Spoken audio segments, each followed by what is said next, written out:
It's U of L Today on 93.9 The Ville. Here's your host, Mark Hebert. And welcome to U of L Today with Mark Hebert on 93.9 The Ville. So glad you're joining us today for the program that's about all things University of Louisville.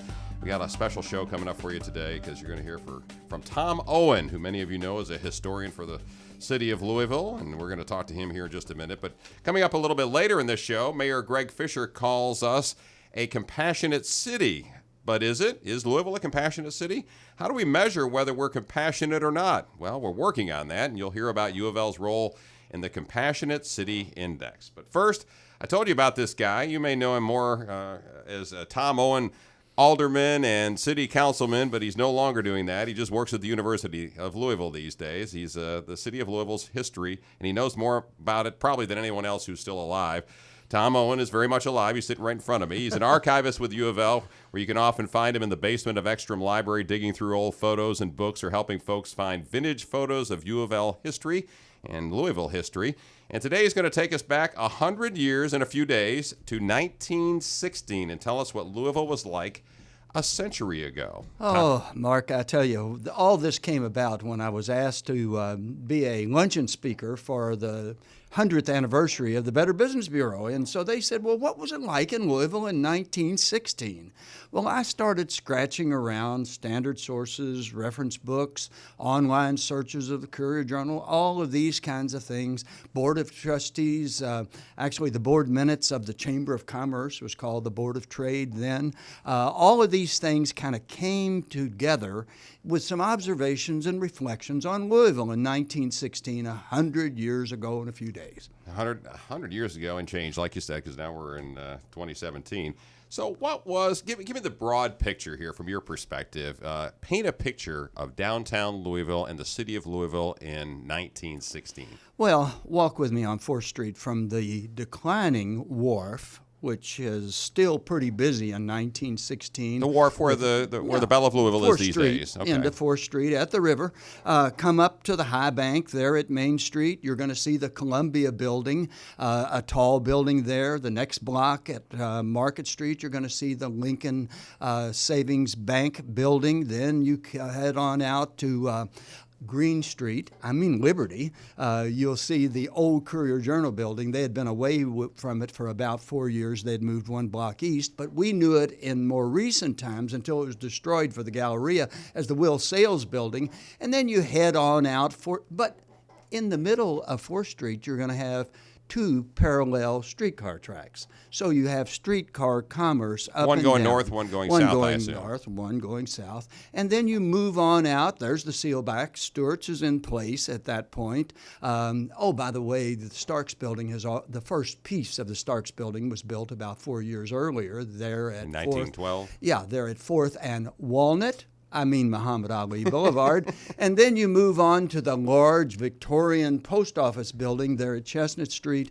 And then once you get south of Chestnut Street, St. Joseph's Infirmary is still in place before it goes to Eastern Parkway, and of course has been subsequently closed. But nevertheless, then you get to wide Broadway where there is no Brown Hotel. So that's kind of That's what downtown looked like. That's right. That's sort of, and the answer is, the most striking thing, as I looked at photos, is that there are awnings over the sidewalk, which means no air conditioning and a need to control the sun and its glare, heating up during the summer days, and the glare inside the commercial buildings along 4th Street. So the awnings probably were the things that shocked me most as I looked back on photographs from that era. We're talking with Tom Owen, who's an archivist at the University of Louisville. We're talking about the year 1916 and what did Louisville look like and feel like back in 1916.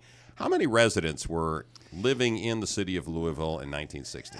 The easiest answer for that is somewhere around 230,000. We actually complained, the boosters of the city complained, we don't get to count our now called SMSA, but our metropolitan area, our metro area. And so therefore we get eclipsed numerically. And of course the goal then was to grow the city bigger and bigger. And so we complained that we weren't able in the count, but somewhere around 230,000. And where did that put us among the large American cities? Well, we had been among the top 10 or 11 in the 1850s.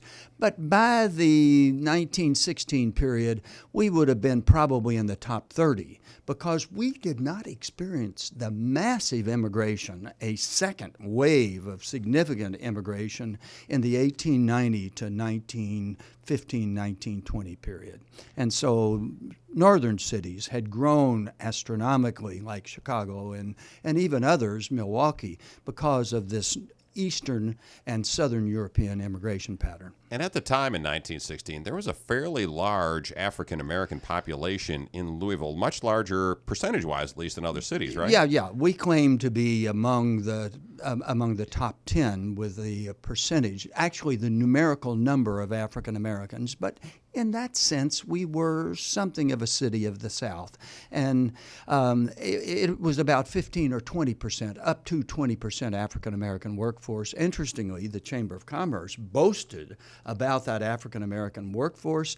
They also, in the same blurb that I saw in 1916, this boosterism of the business leadership, they said we also have an Anglo-American workforce.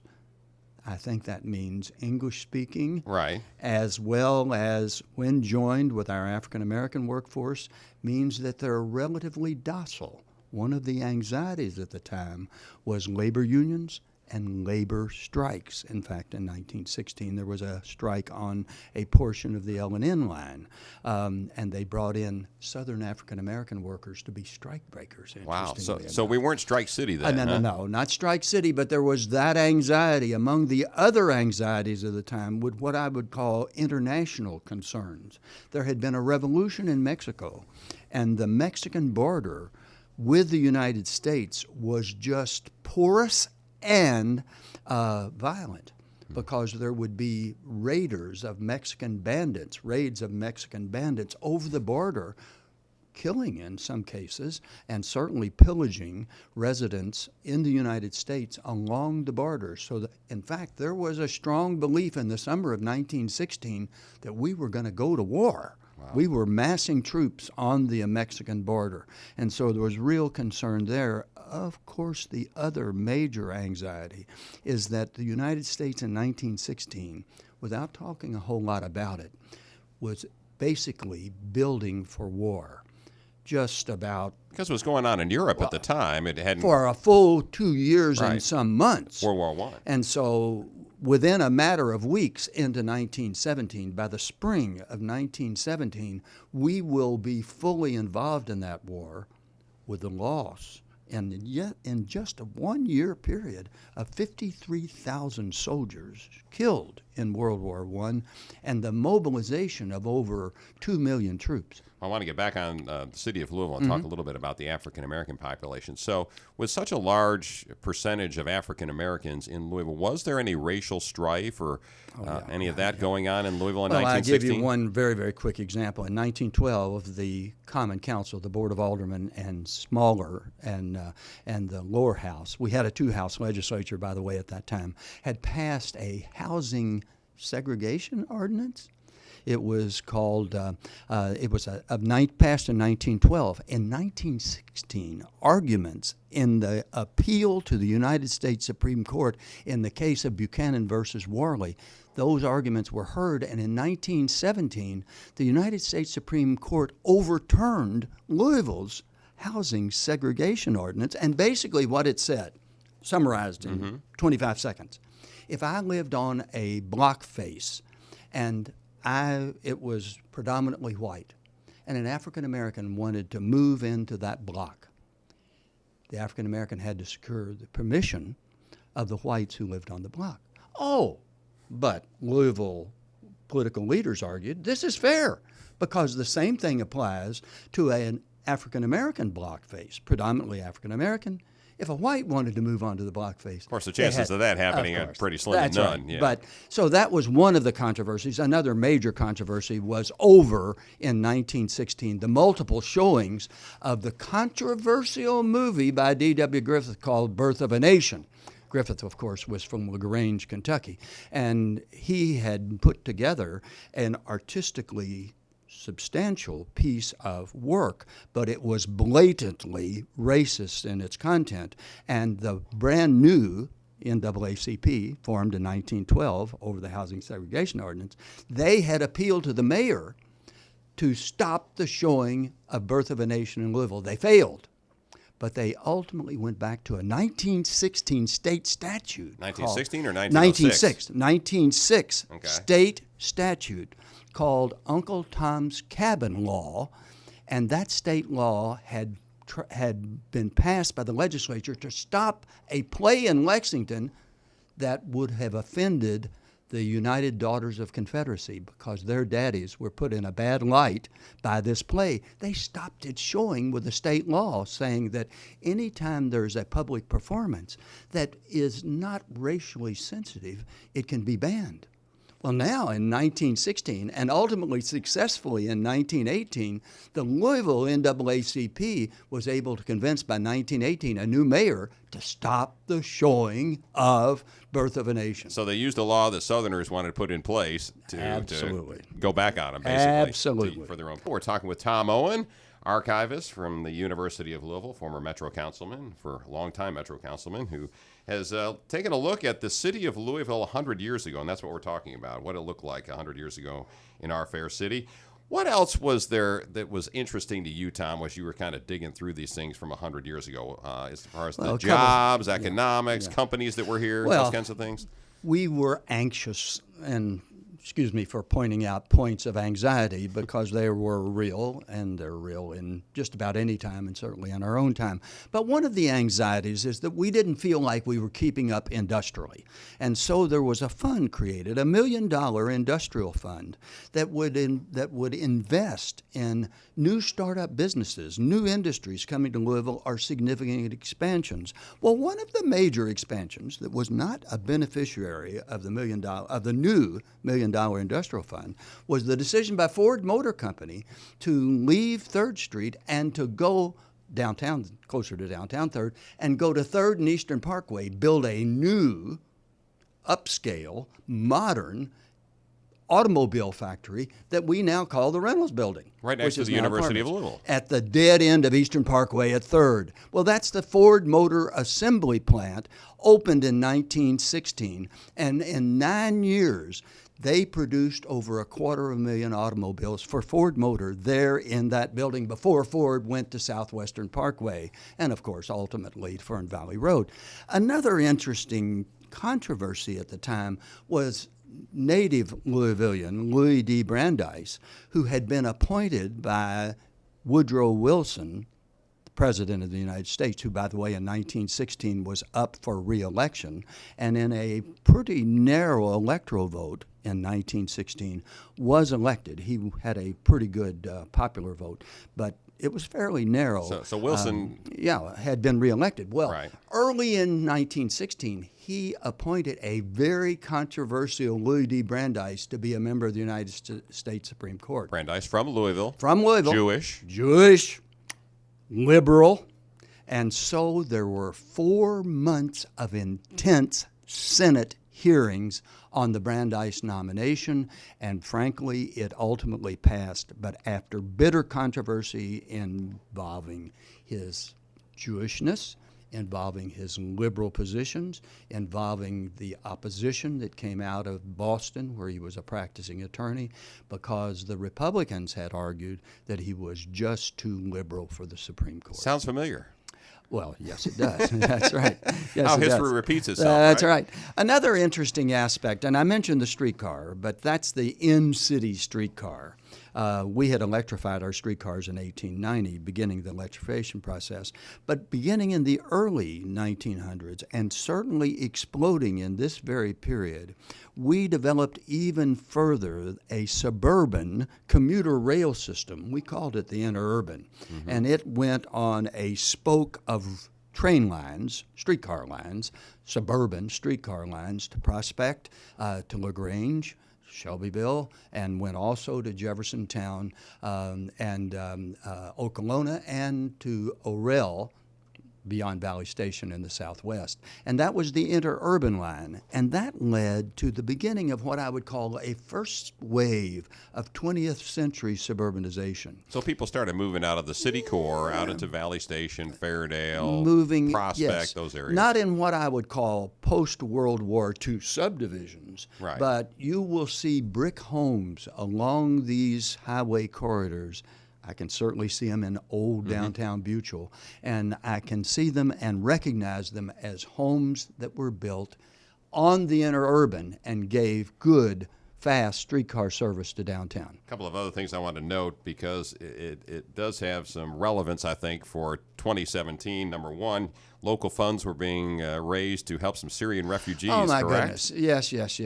And In 1916. In 1916. And all of that is because of the impact of World War I in what I would call what was involved in the dissolution of the Ottoman Turkish Empire. And so the victims in this case were among Syrians. others, were Syrians. Armenians Yes. and Armenians, certainly. And, of course, so the folks in Armenian... Louisville were raising money to yes. take care yes. of. Well, that's pretty yeah. interesting. And It you already is, mentioned yeah. the problems on the Mexican border, which with yes. President Trump in office, now that's yes. probably going to become an issue. So it is interesting how history does repeat itself. Well, I think for me, Mark, is that when you peel back, number one, history by its very nature is complex and multi-layered, and you never really understand what it was like at a particular time. But when you start digging, to me, there are very real and human stories that do provide some insight and guidance. And one of the insights is there are some issues that are with us and with us and with us. So from Tom Owen's perspective, and we got about a minute left here, what is the biggest, perhaps, downfall of the city of Louisville in the last 100 years? Things that we were set up to succeed at in 1916, perhaps, that we never quite fulfilled in 2016? Well, I think for me is we lost that commuter rail system. That's significant. But probably more than anything else, we kind of got in what I would call a knee-jerk mode. And we lost several what I would call high-tech industries. I'm thinking in the early 1950s, mid-1950s, a R&D development center by Reynolds Metals that ultimately went to Richmond, Virginia. So there were opportunities that I think we missed along the way. Of course, we took some hits. We had some floods, significant floods, significant floods. But I think more than anything else, we never, ever finally developed a strong public transportation core, or retained it, or even developed it and strong enough for it to endure. And what's the best thing that Louisville has done, capitalized on from 1916 to 2016? Well, we continued to grow our park system, and I think that is significant. We have revered, maybe not maintained them completely up to snuff, but revered our Olmsted parks. And now in modern times, we have the parks at Floyd's Fork, which is as well as the Waterfront Park, which are really extensions of that earlier 1890s vision that was still being nurtured with the parkway system in 1916. Is Louisville a southern city or a Midwestern city? Yeah. We're ultimately, in my judgment, a southern city because we were where slavery was. Now, freedom might have been 3/4 of a mile across the Ohio River, but slavery was part of our culture and times. So I think of us as a southern city, but because of our geographic position, we had movements and immigration patterns that also throws us toward the Midwest as well. Very good. Tom Owen, it's always fun to talk to you. Always fun to hear about Good to Louisville's be here. history. Thank you very much. All right. Thank you, Thomas. Is Louisville really a compassionate city? Mayor Fisher seems to think so, and but he wants some measure of that. So the University of Louisville's Institute for Sustainable Health and Optimal Aging has stepped in to help. Joe D'Ambrosio and Lauren Humpert are from the Institute, and they're here to talk about the Compassionate Cities Index. What the heck is the Compassionate Cities Index, Joe? Well, Around the globe right now, people are talking about compassion, and they're really trying to figure a way to measure it. So we can say we're a compassionate city, but what's the evidence? So as a researcher myself, I look at objective and subjective measures. And what we've done is we've developed a scale. We've looked at all of the indexes that measure different things, that measure resilience, measure happiness, and we've taken the best parts of them, and we put together an index that has subjective and objective measures. And Lauren, what are those things? I mean, what are you talking about here? I mean, when Mayor Fisher says we're a compassionate city, well, that just means we're all nice to each other, right? That's the way I view that, and I think most people do. So what are you trying to measure that can actually show whether we have compassion or not in the city of Louisville? That's a great question. We noticed that there's a lot of confusion over what compassion is. We define it, and the definition that a lot of other researchers use is that it's the recognizing of human suffering and then the motivation or movement to relieve that suffering. To do something about it. Right, to do something about it. Okay. And so our study, the objective measures look, there's over 60 different indicators we're using, and it's everything from health, so the number of people who are insured, to the rate of different illnesses, to things about education or ecological resilience, even compassionate business practices, different things about governance and access to services in the city.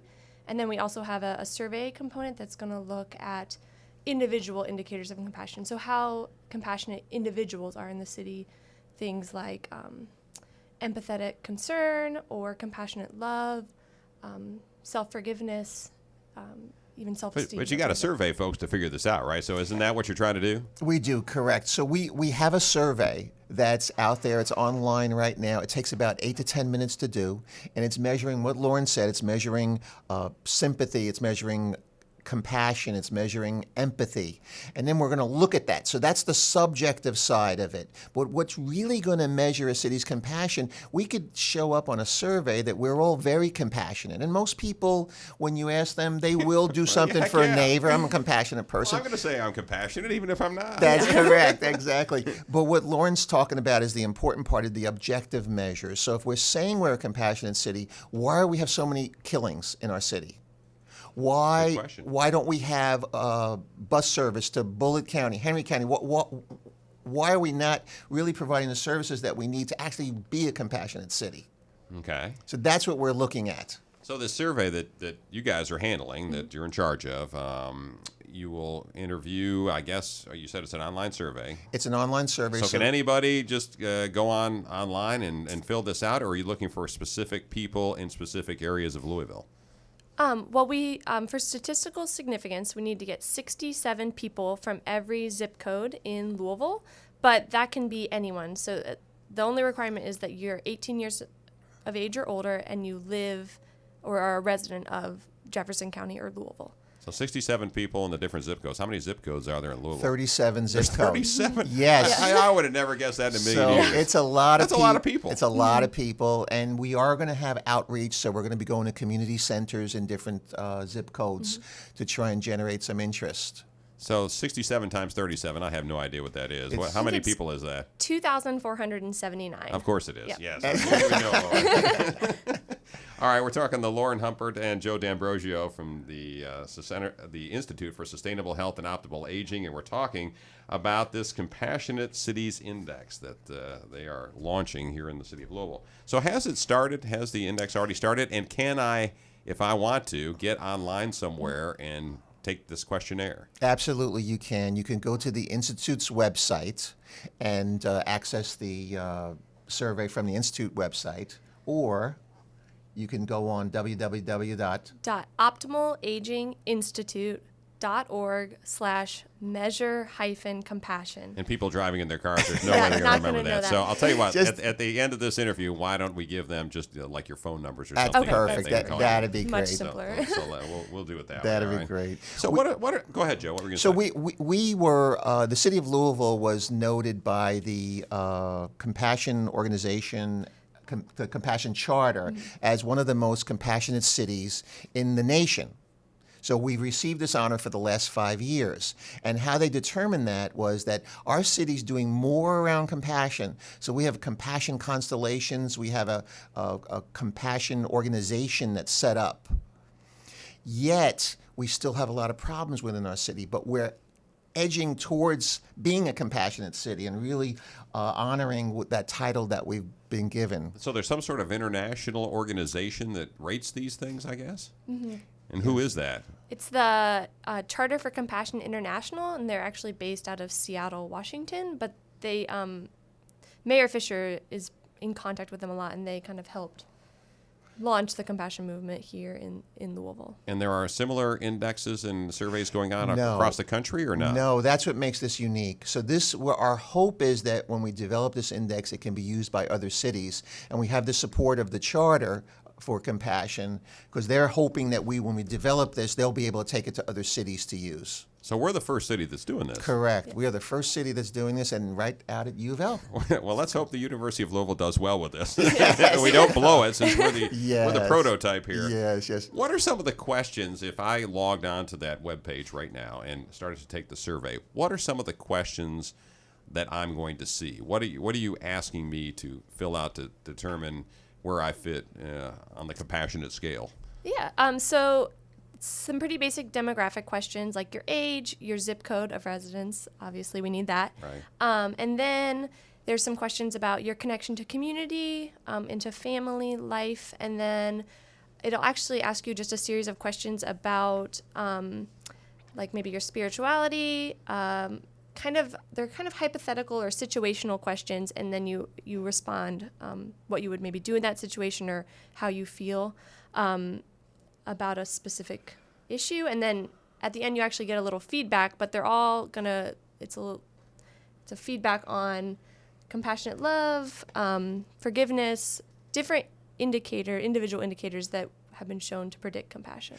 Go ahead, Joe. But I was going to say some of this is really it's a broader look at the community that a lot of folks I don't think would look at this as compassionate. I mean, you're talking about ecological resilience, water pollution, tree coverage, air pollution, the level of segregation in our city, school rankings, Yes. Those kinds of things don't strike me. When you say the word compassion, that doesn't strike me as compassionate, but it does strike me as a way to get an overview and a look at our city as a whole. That's correct. So those are the objective measures, and they're not on the survey. So Okay. when you go on a survey, it's really short. It's asking questions like, are you willing to give up something for someone that you don't know? Okay, gotcha. So there's a difference between the things you're Yes. looking at broadly and what's on the survey That for is the correct. individual people. Okay. That's All right. correct. All right, and that survey's already started, as we mentioned before. Yes. So we've got about a minute left here. What would you like to say to folks, and what do you think you will find once they start taking the survey? What do you think you'll find out about Louisvillians? Well, one of the nice parts, what Lauren said, is that the survey, when you take the survey, it does give you a little report on how you did on that survey. So you'll know, are you a compassionate person? Are you empathetic? So our hope is that we have the 67 people from each zip code so that we have a representative sample. And our hope is that everybody begins to think about compassion more. Because compassion is an action, it's something that we have to do, but it also has to be on the radar. We have to really be thinking about it and to reach out for somebody. It's really in our understanding and our belief is it's the only answer for our society. We have to learn how to be compassionate to one another. Otherwise, we're going to just continue doing what we're doing. Since we tried to give the webpage and it's way too darn long, so what's a phone number that people can contact you if they're interested in taking the survey? It's You don't have your own phone number, Lauren? Come on. It's an 852 number, It's probably. 502-852-5228. 5228, 852-5228. If you want to talk to Lauren Humpert or Joe D'Ambrosio and at the Institute. So congratulations on Okay, getting thank this off you. the ground and being the first in the Thank country. you. Let's hope it goes well. Thanks for listening to UofL Today with Mark Hebert, and go Cards.